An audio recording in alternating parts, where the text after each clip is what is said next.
الحمد لله وسلام على عباده الذين اصطفى، أما بعد، فأعوذ بالله من الشيطان الرجيم.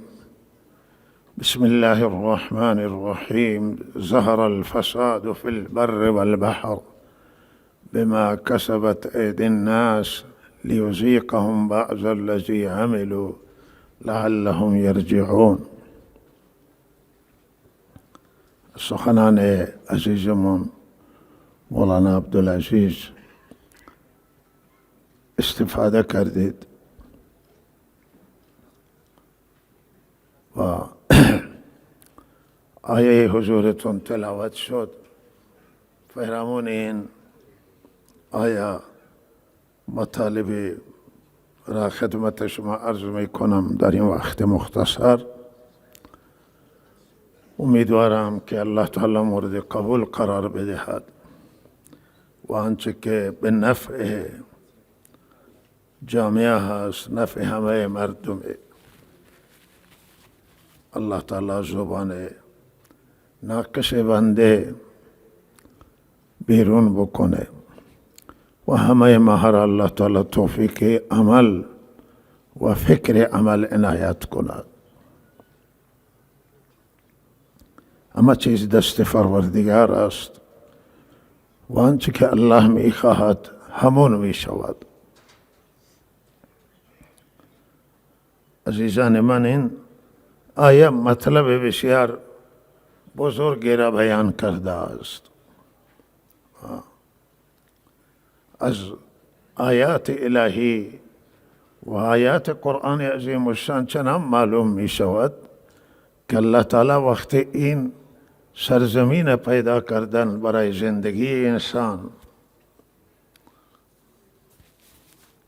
این زمین صالح بود، یعنی توی زمین هیچ فساد وجود نداشت. زمین سالم، زمین مفید، سرزمینی را الله به ما تحویل دادند و برای ما آفریدند که هیچ مشکلی توی زمین وجود نداشت. مساعد و مناسب برای زندگی که انسان ها بتوانند از این زمین استفاده بکنند. رزق و روزیشون توی همین زمینه و توی بارانی است که الله تعالی از بالا نازل میکنه از ابرها. این رزق انسانان، تمام معادن و ذخایر زیرزمینی و همه منابع را الله در این زمین برای زندگی ما قرار داده. مشکل نه در دریاب وجود داره نه در خشکی وجود داره است. اما این عملکرد بشر زمین فاسد می کند. زمین صالح فاسد میشه و فساد روی خشکی هم ظاهر میشه و غلبه می کند و هم توی دریا را هم که فاسد میکنه عملکرد انسانه. عملکرد ما دریا را فاسد میکند. عملکرد ما هست عملکرد بشر و انسان که زمین فاسد میشه. زمین با ریختن خونهای ناحق بر روی زمین روی ظلم که انجام بگیره، با ظلم زمین فاسد میشه. زمین با گناه فاسد میشه.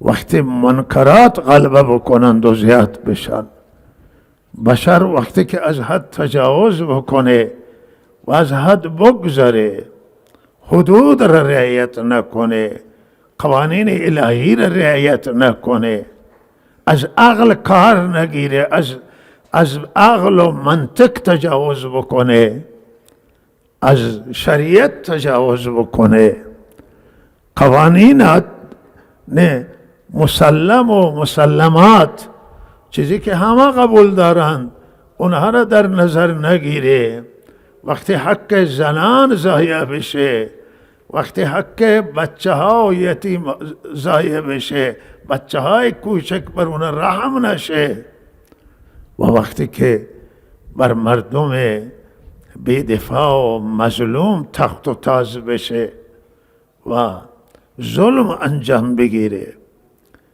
و وقتی که حقوق مردم رعایت نشود و بر اموال مردم تعدی و تجاوز انجام بگیره، وقتی که آبروی مردم مورد تعرض قرار بگیره، خونهای ناحق ریخته بشه، ظلم انجام بگیره، وقتی در زمین بشر تکبر بکنه و با غرور رفتار بکنه، طغیان بکنند انسان ها روی زمین و توی زمین طغیانگری باشه و این زمین میشه فاسد. لہذا وقتی که فاسد بشه قابل زندگی نمیشه، عرصه تنگ میشود، باران میبینی نمی آید، باران میبارد، زمین سبز نمیشه، دریا قابل زندگی نمیشه، دریا سر به طغیان میزنه، سونامی به وجود می آید، در زمین زلزله به وجود می آید، هوا خراب میشه و نامساعد میشه، غبار و طوفان و سیلاب حرکت میکنن روی زمین و بالاخره قابل زندگی نمیشه، درختها و جنگلها آتش میگیرن و همین علاماتی که حالا ما با چشمون میبینیم که چه خبری توی دنیا، جایی که هیچ شما نشنیدید، کشورهای سرسبز و آباد میبینید که مناطق سرسبز و آباد میبینید که آقا غبار گرفته، تاریکه و مردم نمیتوانند به راحت تنفس بکنند، مردم سر به بیمارستان میکشند و با مشکل زندگی مواجه میشوند. اینا همه مشکلات فسادند که به دست بشر به وجود آمدن، بشر با ناهنجاری، با گناه، با طغیانگری، با معصیت، با دست زدن به منکرات و معاصی، با دست زدن به ظلم، نافرمانی الله تعالی و با گذشت از حدود، حد و قوانین الهی، حد و قوانین و مرز عقل، وقتی بشر تجاوز میکنه و تعدی میکند، لحظه نتیجهش زلزله میشه، نتیجهش فرو رفتن به زمین میشود، خسف و مسخ. این در امتهای پیشین بوده، وقتی طغیان کردن خسف آمده یعنی فرو رفتگی به زمین، و مسخ آمده که شکل و چهره ها عوض شدن. گاهی چهره ظاهر چهره انسانه، اما در باطن انسان چیز دیگری است، یا شکل باطنش صورت درنده را میگیره، یا صورت حیوان را میگیره، یا صورت مار را میبینه. بسا اوقات خواب دیده شده حمله مارها، این مار نیستن، این انسان، اما به صورت مارا، باطنشون ماره، در درون مارا، ظاهر انسانه. وقتی که عزیزان من این انسان از حدش میگذره، این فساد، لہذا مهمترین چیزی که زمین اصلاح میکنه، مهمترین چیزی که باید مبارزه بشه با این فساد، اینه که رجوع الله بشه. الله تعالی میگه این فساد به زمین برای آن زمین فاسد، زمین الله فاسد میکنه و فاسد میشه و مشکلات ایجاد میشه تا بشر با چالش روبرو بشه، بشر با مشکلات روبرو بشه، مشکلات زندگی و با گرفتاری زندگی مواجه بشه و در نتیجه رجوع کنه به سوی الله تعالی، برگرده به سوی خدا و عملش را اصلاح کنه، رفتارش را اصلاح کند، اخلاقش را ببیند و اصلاح کند و بشینه و فکر کنه که چه مشکله داره، کدام قسمت زندگیش از حد گذشته، برخلاف منطق و عقل، برخلاف عرف جهانیان، برخلاف شریعت، برخلاف دین، برخلاف قرآن عظیم و شأن، آخری کتاب، آخری وحی آسمانی و آخری کتاب مقدس هست و آیین زندگی. ولهذا و آخری پیامبر، امام النبیین، امام المتقین صلی الله علیه و سلم که سیرش و رفتارش خلاصه همه سیره های انبیاء علیهم السلام و قرآن خلاصه همه کتاب های آسمانیه و دین اسلام خلاصه همه ادیان سماوی است. لذا آخری دین افتخار برای همه بشر، نه تنها برای مسلمانان، برای همه بشر. همه بشر از این امکانات و از این رحمت و از این نعمت بهره بگیرند و استفاده بکنند و به خدا برسند. نام مسلمان نباشه. امروز مشکل ما آنه و مشکل جامعه اسلامی آنه که نام مسلمانه ولی عملکرد اسلامی نیست. این قابل قبول نیست، این درست نیست. چیزی که جهانیان بدبین میکنه و چیزی این که به جایی که خوشبینی بیارد و دیگران بیایند تو این دین، مانع از دین میشوند زندگی اونها. نام مسلمانه و اصلا زندگی با اسلام، زندگی اسلامی ندارند، اخلاق اسلامی، رفتار اسلامی، ترحم اسلامی نیست.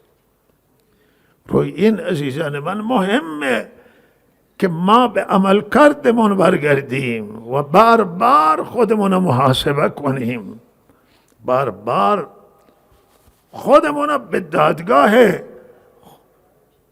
عقل بکشیم، به انصاف خودمون انصاف کنیم، نسبت به عمل کرده خودمون نگاه کنیم که ما چه کارهایی را میکنیم.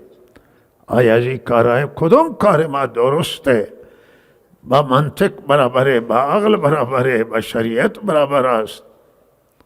و روی این ما همه انسان ها باید فکر کنند که این مشکلاتی که امروز هست این از کجا؟ اینها را همه به گردن دیگران نیندازیم، خودمون سرمون را به گریبان بیندازیم و فکر کنیم که ما چه کار کردیم، عمل کرده ما چگونه است و ما چگونه رفتار کردیم. و چقدر از ما هست که ممکنه توی زندگیشون حقیقت این باشه، حقوق دیگران باشن، اموال دیگران، اموال مردم و اموال مردم از ما حیف و میل شده باشه و حق زنان، حق یتیمها و بچه ها با ما باشه، حق حیوانات و اینها همه چیزی که اللہ تعالی ناراض میشه که اگر حقوق ضایع بشه. حقوق مردم مخصوص خیلی سنگین هست و خیلی مهمه و باید به این حق مردم خیلی توجه بشه.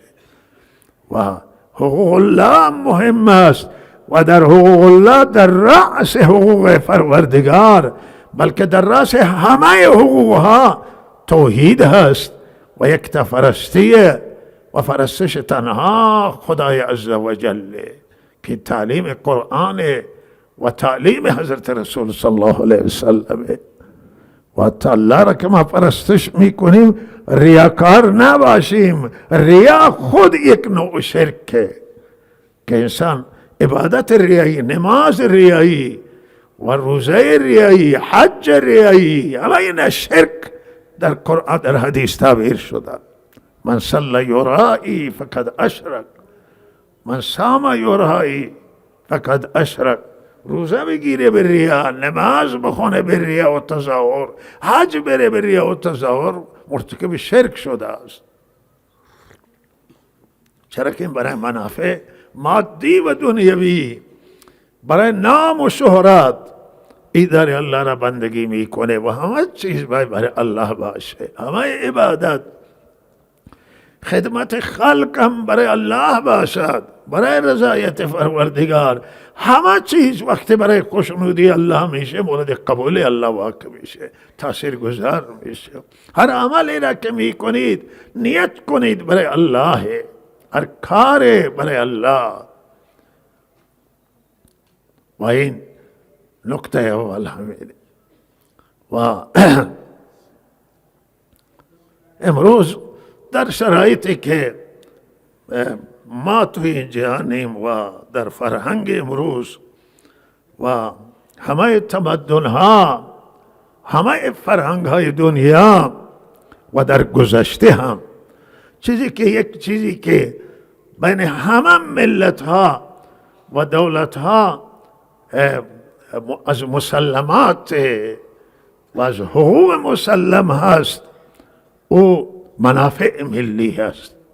منافع ملی منافعی است که فایده برای همه ملت هست. حقوق همه ملت با او تعلق میگیره، به نفع کل ملی است، ملت. و این بالاترین حقی است که همه حکومت ها و حاکمیت دنیا و تمام دولت ها که میآیند و میروند، همه اینها از او پاسداری میکنند و حراست میکنند و برای اون منافع ملی که حقوق همه مردم قسم هم میخورند و سوگند یاد میکنند، تحفظ و حفاظت از منافع ملی است.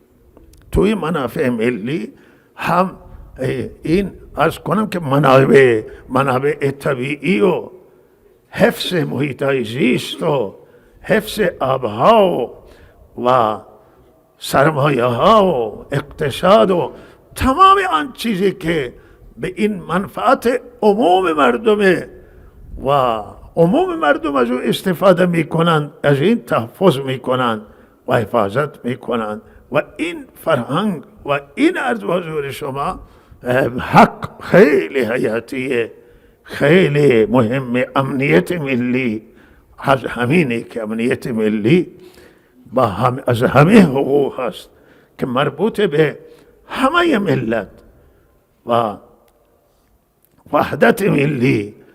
بالاخره اینها چیزایی هستند که وقتی حفاظت میشن و اون عرض کنم که جامعه از هم گسیسته نمیشه و جامعه متضرر نمیشه و جامعه ضربه نمیخوره.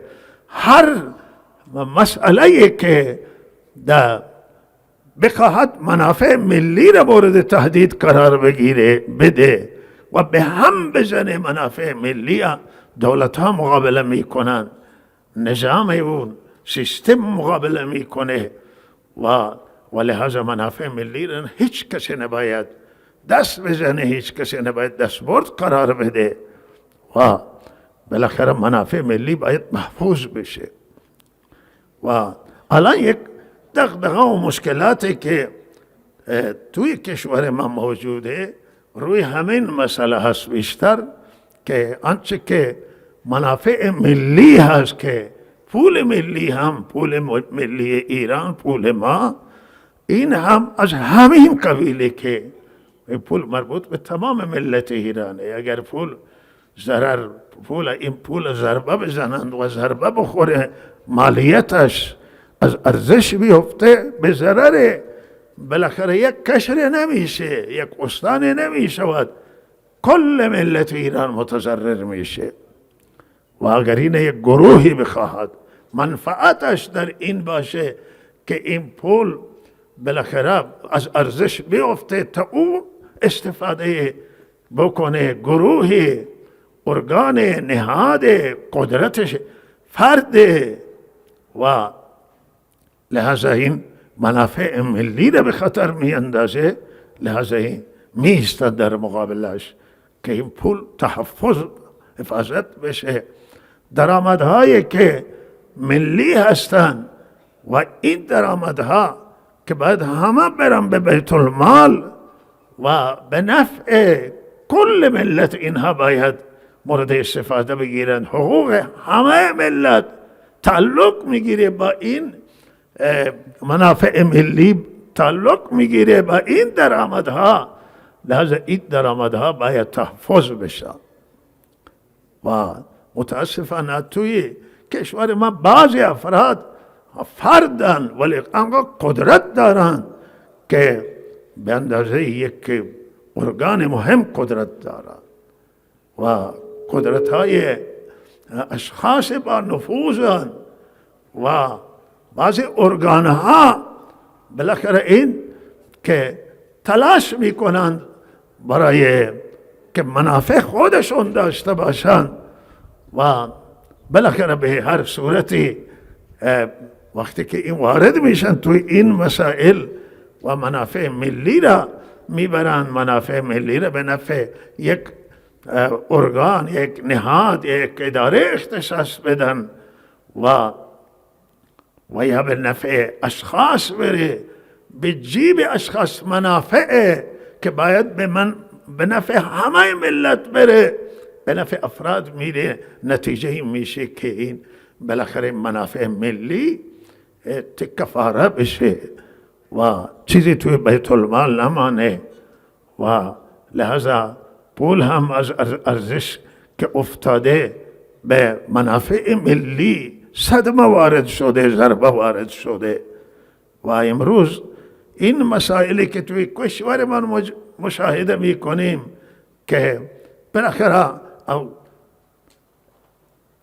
اصناف گوناگون و افراد گوناگون شاکیان و زندگی برای مردم ایران به مشکل گیر کرده و مردم با مشکلات مواجهند و روی همینند که پولشون از ارزش افتاده و این پول، این درآمدشون کفایت زندگیشون را نمیکنه، نمیتونه زندگی را اداره کنن. و شما میبینید که دائما بازنشستگانن و هیچ کسی حاضر نیست این را جواب بده و همیشه گاهی آدم میبینی که سفره خالی در دستشونه و انداختند و نشستند و طرف و میگن شعر میده که سفره ما خالیه، یخچال خالیه. اینا حقوق دارن ولی حقوق کفایت نمیکنه و پولی که بعضی میگه که شاید اسم دلار گرفتن نشه و آقا ما دلار قبول نداریم، نمیشه که شما همه پول قبول داشتن باشید. آقای پول ایرانی در مقابل این پولهای کشورهای منطقه که همسایه ما هستن در مقابل اونم ارزش نداره. ارزش پول افتاده، سقوط کرده. به این نشد که پول شما به این اکتفا بکنید و بالاخره کسی سر پایین بیاندازه که آقا دلار شده 51,000 تومان و بالاخره بشه به ما چه؟ نه، این به ضربه زده به ملت. این شما میبینی کارگران، معلمان و همه طیفه هستند، همه کسبه هستند، جماعت کسبه هست و انواع مردمان. حالا یکی صبر میکند، عده صبر میکنه ولی عده نمیتوانند. این بعضی میخواهند که با فشار این صدا را پایین بکنن. آقا فشار جواب نمیده، زور جواب نمیده وقت شکم گرسنه باشه. وقتی شما بچه هایتون در خانه نان ندارن برای خوردن و شکمشون گرسنه باشه و بچه ها را تو سری میزنید که گریه نکنید. وقتی که مادر به بچه شیر نداره که بده، بچه گریه میکنه و بچه را میزنه که ساکت، و این بچه حالا اگه چند لحظه ساکت بشه بعد با صدای بلندتر گریه میکنه چون شکمش درد میکنه. وقتی شکم گرسنه، وقتی که مردم زندگیشون با چالش مواجهن، با مشکل مواجهن، این مردم بالاخره اگه فریادی میکنن، اگه حرفی میزنن از گرسنگیه و نه اینکه اینا را کسی دیگه تحریک میکنه و به خاطر کسی دیگری بلند شدن. نه، و دیگران سیرن در خانهشان نشستن ولی اینا گرسنه‌اند و این یه چاره اساسی میخواهد، فکر اساسی میخواهد، فکر دائم میخواهد و نباید مسئولین از این مسائل بالاخره سر پایین بکنند و رد بشن. باید فکری برای ملت بردارن، چاره بردارن.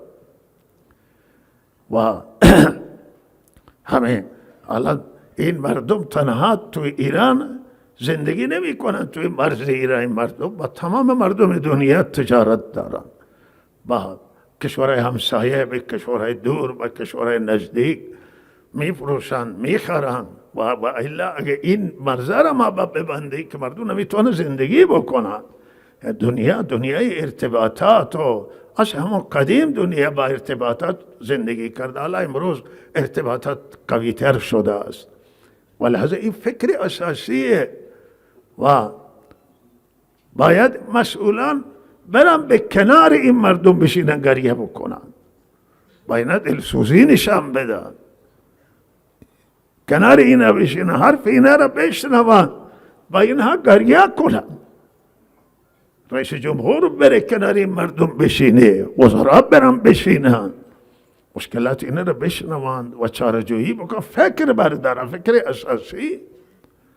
و مهمترین نکته یک کلیدی و اساسی برای حل این مسئله در مسئله اقتصاد و در همه مسائلی که مردم فریاد دارند و مردم شکایت دارند، تمرکز حاکمیت بر اون.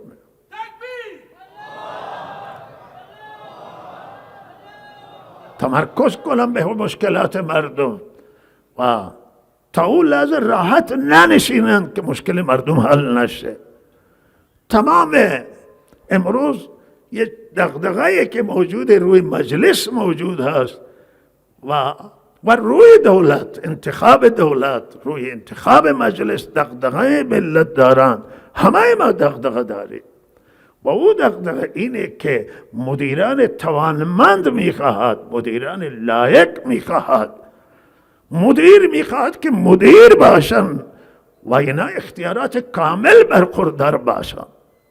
نباید اختیارات یک جای تمرکز پیدا بکنه. اختیارات بدن که اینها تمرکز کنن روی منافع ملی و منافع ملی را مدیریت بکنند. نیاز داریم ما به مسئولان و نیاز داریم به نمایندگان که همه دستها که وارد اون مسائل منافع ملی شدن تمام این دستا را قطع کنن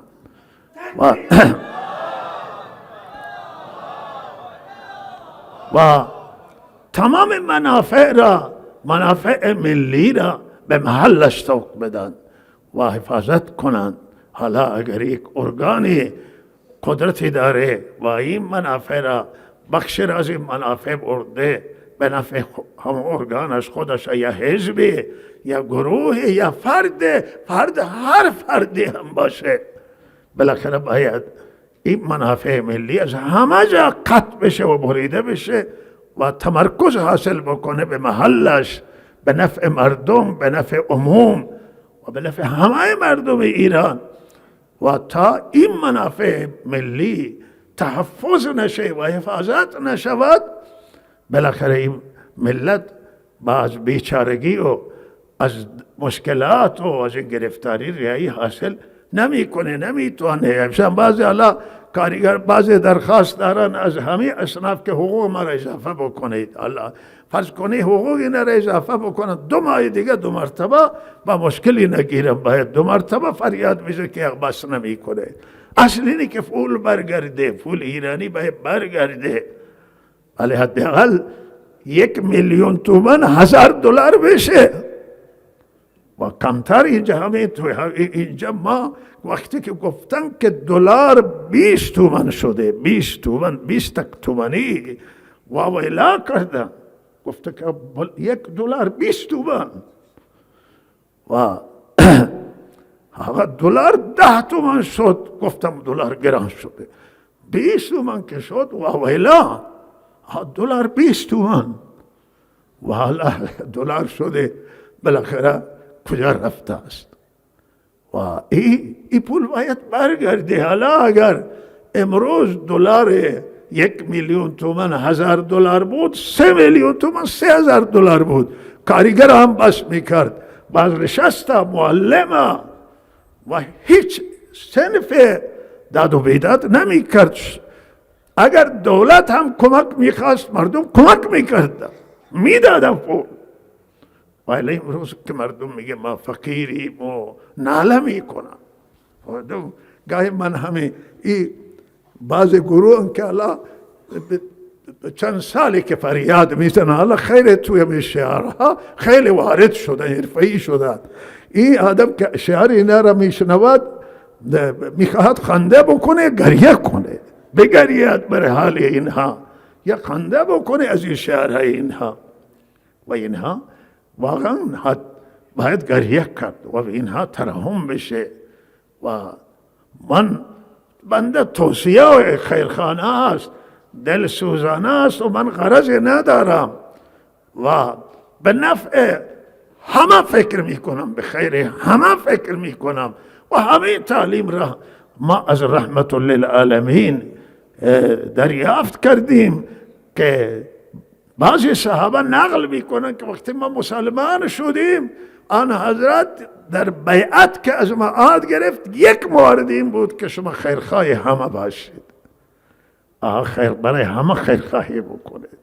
این خیلی نکته مهمه و لحاظا اینه که امروز مهمترین فریضه، مهمترین وظیفه خود همین منافع ملی هست و مردم ایران مال ایرانی ها هست، منابعش مال ایران، مال همین مردم. اگر نفتی داره، اگر گازی داره، اگر معدنی داره و هر چی این ایران داره، دار و نداری ایران مربوط به همین مردم ایرانه و مردم ایران هیچ تفاوتی ندارن، در قانون خدا تفاوت ندارن.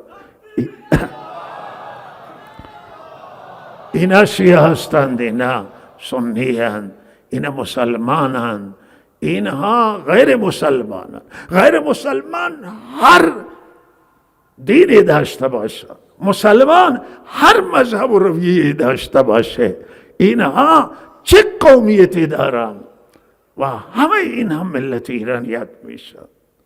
تفاوت قائل شدن بین ملت ایران نه شرعاً قابل قبوله، نه از روی سیره آن حضرت قابل قبوله، نه از روی قرآن قابل قبوله و نه از روی قوانین بین المللی و نه از لحاظ قانون خود ایران، قانون اساسی ما همه ملت ها یکسان دانسته. تفاوت قائل شدن بین این اقوام، بین مذاهب، بین ادیان، بین ایرانیان و باید بر همه ایرانیان یکسان تفاوت بشه. اونه که قبول داره شما را، ما را قبول داره یا نداره، نداشته باشه نداشته باشه. انسان بالاخره افکار مختلفن، به همه وظیفه حاکمیت، وظیفه دولت، وظیفه همه ما هست، وظیفه همه ملت احزاب، وظیفه همه سیاست مداران، وظیفه همه اندیشمندانه و تک تک مردمی که ما برای همه دعا کنیم مساوی و فکر همه باشیم. و به هر حال الان دغدغه‌ای که موجوده و من این آخری صحبتهایم بود که عرض کردم که دولت و حاکمیت اما تمرکز بکنه بر منافع ملی، منافع ایرانیان مقدمه از همه کسان دیگری که اینجا بالاخره نوع انتظارات دارن و نوع منافع دارن، ولد از منافع و انتظارات همه اینها انتظارات مردم ایران شرعاً و عرفاً مقدم هست که به این مردم توجه بشه و بالاخره اگر جایی از پولهای بلوکه شده ایران آزاد میشن و اگر جای چیزی به فروش میرسه باید این تمام بیاید و متمرکز بشه به منافع ملی و مسئولان چاره اندیشی جدی بکنن برای برگشت پول باید بیاید و این رای حل داره و این رای حل نشرا باید این مسیر برن و این رای حل ها را طی بکنن، مسیر را طی بکنن که ارزش پول برگرده و مردم از مشکلات نجات بگیرن و بالاخره یکی از منافع که همه ایرانیان در آن منافع دارن و جز منافع ملیه خود همین خانه ملت هست و مجلسی که مجلس خیلی مهمه در همه دنیا توی تمام فرهنگ ها، چون که مجلس قانونگذاری هست و این قوه مقننه و قانونگذار باید خیلی آدم ماهر باشه و رجال مملکت باشه. واقعا اگر افراد ناتوانا گزینش کنن برای مجلس فاجعه خواهد بود برای ملت و چنانچه گذشته همین تو مردم راضی نبودن و هیچ کسی از ما راضی نبودی به قانع نبودیم به گزینش های گذشته. افراد گزینش شدن ضعیفن، افراد قوی تر موجوده، افراد قوی موجوده و نباید ارگان هایی که گزینش میکنن اونها سخت بگیری بکنن، هیئت اجرایی، هیئت نظارت، شورای نگهبان، سلسله مراتب نهادهای امنیتی سخت بگیری اگر بکنن بالاخره نتیجه میشه که بسیاری باید رد بشن و بیاید و افراد ضعیف. بسیاری هست که در این فکر میکنن که مجلس یک دست باشه و حاکمیت و دولت یک دست باشه. این یک دستی در هر دنیای باشه نقصان داره، ضرر در این فکر نکنید. باید تنوع باشه. ایران کشور متکثره، کشوری که اقوام داره، مذاهب داره، ادیان داره، همه در یک حتی مذهب، در یک دین همه یک نظر ندارن، در یک خانواده یک نظر وجود نداره، نظر متفاوتن. این متکثره و این ملت ایران باید همه اندازه که ملت متکثره مجلس که خلاصه از این ملت باید هم متکثر باشه و در او افکار گوناگون باشه، در او سلیقه های گوناگون باشه تا اینها جمع بشن و بتوانه اون چیزی که لب لبابه و خلاصه مطلب درست و سیاست درست و قانون درست خروجی مجلس بشه. اگر مجلس همه ضعیف بشن این مجلس هیچ منافع نداره، منافع را تامین نمی کنه، منافع ملت تامین نمیشه. این که مجلس در اختیار حاکمیت باشه، در اختیار دولت باشه و دولت هم نظر باشه، این به کشور ضرر میزنه، به خود نظام ضربه وارد میکنه، به حاکمیت ضربه وارد میکنه. باید تنوع باشه و بالاخره نظرات گوناگون باشند. لازم نیست که نماز بخونند، همه نماز فرضی است. اگر کسی نمیخوانه به خودش ضرر وارد میکنه. لازم نیست که شما پایبند نماز باشه، بلکه این عقل داشته باشه، وجدان داشته باشه و به منافع ملی فکر کنه. این دنیای مگه همه دنیا که نماز که نمیخوانند، همه دنیا بالاخره یکسان فکر نمی کنن، متفاوتن. ولی شما ببینید کشورهایشون سیرن، کشورهایشون را به نام خوب داره میکنن برای اینکه وجدان هست، برای اینکه به هر حال برای مردمشون دلسوزن. شما افراد دلسوزا فکر نباید هیچ حکومت با فکر خودش را بکنه، چرا که اگر فکر خودش را هم بکنه به نفعش هست که افراد توانمند بیاره، افراد ضعیف نیاوره. افراد ضعیف سست میکنه، افراد ضعیف ناکارآمد میشن و نتیجهش میشه که کشور ضرر کنه و حاکم ضرر کنه و ملت ضرر بکنه، همه ما ضرر میکنیم. اگر ما مدیرانمون ضعیف باشن، همه ما ضرر میکنیم. اگر نمایندگانمون ضعیف باشن، حاکمیت ضرر میکنه اگر نماینده ضعیف گزینش بکنند. لحاظا نماینده باید مغز متفکر باشه. نمایندگان مجلس رجال سیاسی هستند. رئیس دولت از رجال سیاسی ہے و رجال سیاسی بالاخره هر کسی نمیتونه رجال باشه. آدم توانمند، آدمی که توانایی داره، لیاقت داره، صلاحیت داره برای هر کاری، او را به همون کار بگذارید.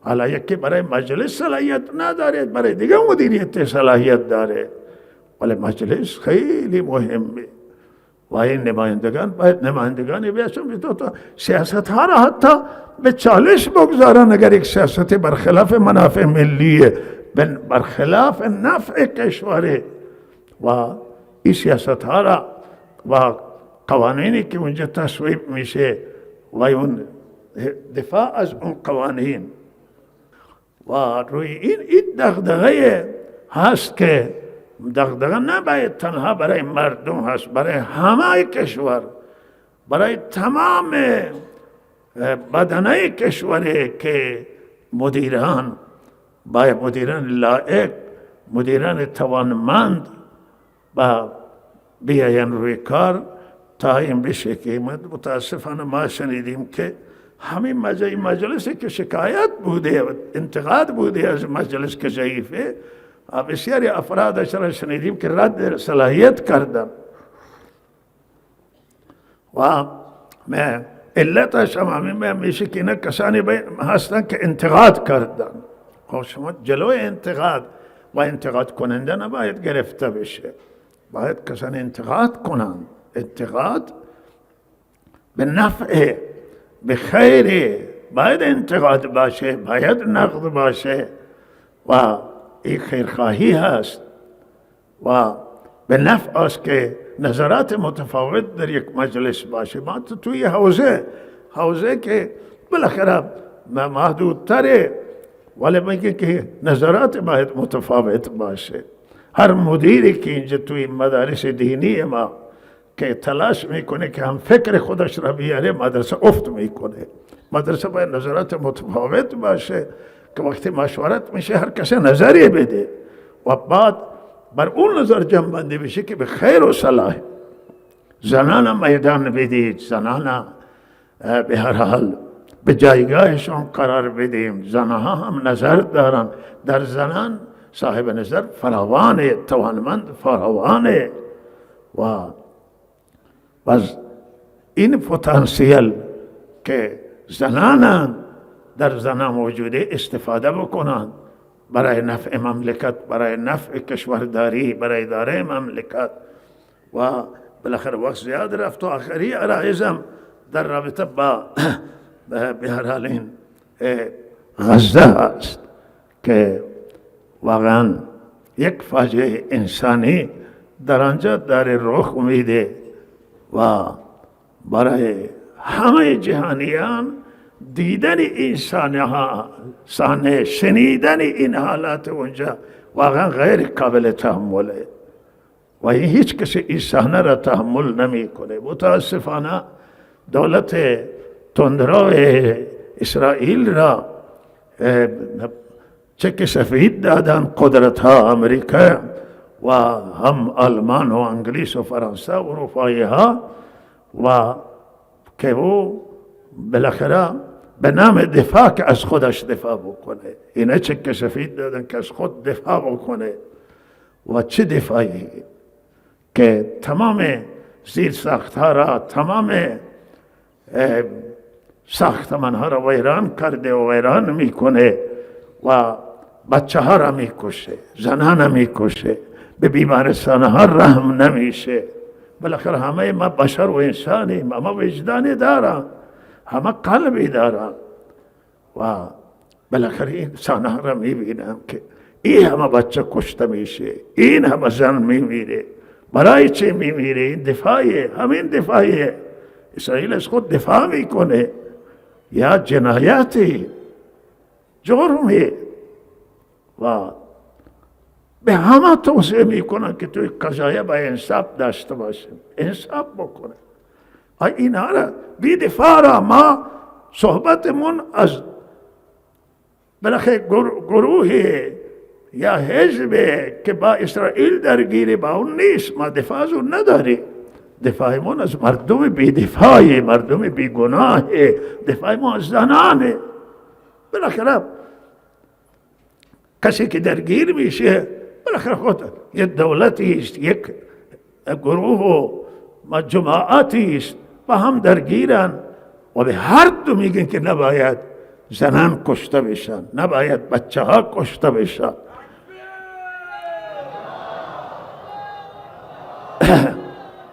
نباید این مردم از به قسمت شمال غزه کوچ دادن به سمت جنوب. آلای علمی فکر میکنه که قسمت جنوب ترک کنه، قسمت جنوب شمال آمده به جنوب، آلا از جنوب کجا برن؟ و مردم به ویرانه و به سوق بدید و این زمستان این مردم بالاخره 10,000 و 20,000 نیستن، این 2 میلیون نفرن و لحاظا این مردم کجا میتوانند زندگی کنند؟ اینا ضایع میشن. بالاخره نباید این قدرت ها جلوی اسرائیل با قدرت بگیره و اونی که چک سفید داده چکش را از دست او خارج کنه. آقا ما چک دادیم به شما که شما از خود دفاع کنید، شما دفاع نمی کنید. شما بر زنان و کودکان و برای انسانهای بی دفاع تعدی می کنید، دستش گرفته بشه. و 70 خورده است، قریب 1 قرنی که این درگیری در این سرزمین ادامه داره و اختلاف موجوده. نباید جامعه جهانی، نباید کشورهای اسلامی، غیر اسلامی، همه دنیا نباید فکر اساسی برداره برای یک رای حل اساسی، برای یک رای حل که دو طرف بتوانن زندگی کنن راحت بدون جنگ، بدونی که بالاخره در میانشون کشتار رخ بده و جنگ گرفتار جنگ ویرانگر و خانمانسوز بشوند. باید جامعه جهانی فکر کنه، باید کشورهای اسلامی و همه کشورهای دنیا، اروپایی ها، غرب، شرق، همه بسانه بیاید این قسمت حل کنند و بدونند، اسرائیل بدانه که جنگ رای حل نیست. دنیا بدانه که جای رای حل نیست. اگر رای حل بود تا حالا دیری که حل شده بود. جنگ در اوکراین حالا هم به همین نتیجه رسیدن که هیچ منافع نداشته بغیر از اینکه تلفات داشته. جنگ به طور کلی الان فرهنگ مردم و همه افکار مردم مخالف جنگ. امروز جهانیان مخالف جنگن. یهودی ها بر علیه، بعضی از یهودی ها بر علیه جنگ غزه تظاهرات میکنند. خواستارن که بعضی گفتن که نتانیاهو باید استعفا بده از خود داخل همونجا. و بسیاری از یهودی ها انتقاد شدید دارن و حمله کردن بعضی جا به همین مخالفان جنگ یهودی در اروپا توی پارلمان ها رفتن و گفتن که آقا جنگ را متوقف کنید و مسلمان غیر مسلمانی، مسلمانی و غیر مسلمانی نیست، همه دنیا مخالف جنگ را رد میکنن جهانیان. همه مخالف زورن، جنگ جواب نمیده و تایید کننده نیست، بلکه بدنام میکنه، بلکه خدا را ناراض میکنه. خشم خدا، قهر خدا متوجه میشه وقتی که انسان بیگناه کشته میشن. خونریزی چیزی که غضب الله نازل میشه و همه بدانند، همه حکومت ها و دولت ها که زور جواب نمیده. فشار جواب نمیده، زور جواب نمیده، و گفتگو جواب میده، مذاکره جواب میده، حرمت گذاری جواب میده. شما اگر بعضی فکر میکنن که از فشار میتوانن نه، فشار اگر جواب هم بده موقتنه، زور اگر جواب هم بده دیر نیست، مثل یک مسکن میمونه که از اینجا شما میخورید و 2 ساعت بعد 2 مرتبه درد دندان شروع میشه، از سر گرفته میشه و تندتر میشه. علاج اساسی، فکر اساسی در گفتگو هست، در رهکاره، در شنیدن حرف یک دیگری، در حق دادنه، در به کسی که حق با اوست، و در این شما میتوانید جواب بگیرید. توی من این توصیه هم به مسئولین استان دارم که اینجا جلوترم من گفتم که اینجا چیزی که تجربه شده است مردمداریه، و اگر شما بخواهید نتیجه بگیرید، همه بخوان نتیجه بگیرن، همه ما از مردمداری میتوانیم نتیجه بگیریم. از گفتگو با مردم میتوانیم نتیجه بگیریم. این میتوانه نتیجه بده و به خواسته های مردم توجه کردن، و این میتونه شما را اینجا بعضی میگه که مصاحبه دیدم که گفتن که یکی از فرماندهان گفته که ما اینجا بالاخره آمادگیمون را بیشتر میکنیم، در منطقه نه، آمادگی بیشتر جواب نمیده. شما با این مردم بشینید، مردم سیستان و بلوچستان، مردم ایران زمین مردم خوبی هستند و مردم معقولن. اینجا هم همیشه در گذشته، در همه دورها که شما فکر کنید ادوار گذشته است اینجا، و خیلی از قدرت آمدن نتیجه نگرفت. انگلیس اینجا آمد و انگلیس بیرون کرد مردم، و انگلیس خیلی قدرت داشت، ولی با این مردم گذشته هم دور رضا شاه و قاجار و اینها هم به همین نتیجه رسیده که با مردم بشینند، با مردم صحبت بکنند، و صحبت با مردم و نتیجه داده، و لحاظه مردم رسیدگی میخواهند، مردم خواسته دارند، مردم خواسته به حق دارند. ما نمیگیم به هر خواسته، ما میگیم خواسته حق، عدالت میخواهند، انصاف میخواهند، و مردم اینجا، مردم ایران زمین واقعا مردم برزش، واقعا در داور است برای بنده که ما میشنویم که بالاخره ایرانی ها یک از ایران فرار میکنند، میروند، پرستاران، پزشکان و اینها بالاخره زندگی نمیتوانن بکنن، حقوقشون کفایت نمیکنه، و شما به این مردم دل بسوزید، به این مردم رسیدگی کنید. مردم کل ایران مردم خوبن، نجیبن و اصیلن. و در رابطه با جمعه خونین و شهدا من یک مطلبی داشتم که و این بود که گفته که این به هر حال این بعضی به همین شهدا مراجعه میکنن، به زخمی ها، و اینها را میگه که ما به شما دیه پرداخت میکنیم، و بعد بالاخره اجبار میکنن مردم بعضا و اصرار میکنند و متوسل میشه به افراد، و ما تعجب در اینه که خب اینجا مقام رهبری دستوری دادن، همون اوائل دستوری دادن و فرمودند که بالاخره دستور دادن که مجازات بشن کسانی که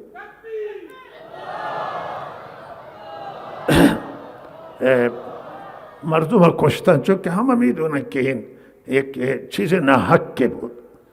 گفته هر کسی که اینجا دستش شریک بوده هم باید مجازات بشه. حالا ما در این مسئله ماندیم که ما تا حالا همین فکر میکردیم که مقام رهبری هر دستور بدن دستورش نافذه توی کشور. حالا اگر یک بخش دیگری کوتاهی بکنند، ولی اونهایی که در مشغولند و بالاخره افرادی که نان دولت میخورند و حاکمیت میخورند اطاعت میکنند. و لحاظا این فرمان ما حیرانه که کجا رفت و چرا عمل نشد مثلا. و این مناسب بود که این فرمان به هر حال وقتی که این مسئله رفته پیششون و ایشان دستوراتی دادن در این رابطه و این چیزی که به گوش ما رسیده و لحاظا این چیزی که دل مردم تسلی می کرد، چیزی که مرهمی می شد به دل زخمی خانواده شهدا و همین بود که این افراد به مجازات می رسیدن قانون. و ما امیدواری که مردم فشار آوردن این برخلاف عرفه و برخلاف قانون جاری کشوره. اما قانون جاری کشوری را قبول نداره که کسی خود راضی بشه او چیز دیگر است، ولی اینا را اصرار کردن. نه، هنوز هم ما اعتقادمان اینه که کسانی که مرتکب جرم شدن به قانون تسلیم بشن و قانون در حق اونا تصمیم بگیره. هرچی که شریعت بگه ما قانعیم، هرچی که قانون اسلامی باشه ما قانعیم، مردم قانع.